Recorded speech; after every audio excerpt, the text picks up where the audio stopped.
Hello guys, আজকে তোমাদের জন্য নতুন নতুন একটি ভিডিও নিয়ে এসেছি। দেখো, এখানে রয়েছে একটি অ্যাম্বুলেন্স, এখানে রয়েছে অফরোড জিপ। তো এখন এই খেলনাগুলো আমরা চালিয়ে দেখাবো।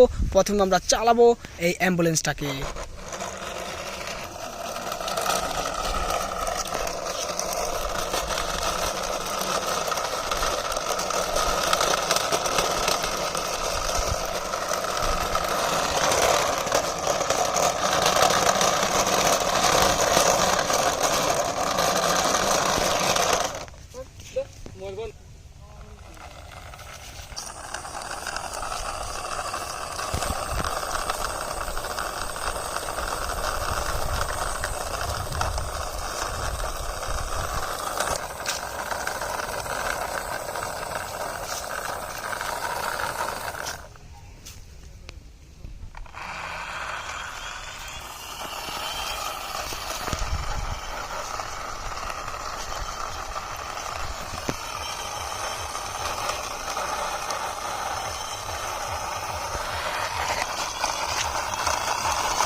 ওয়াও, যদি ভিডিও ভালো লাগে লাইক করো, চ্যানেলে নতুন হলে এখনই চ্যানেলটাকে সাবস্ক্রাইব করে সাথেই থাকো।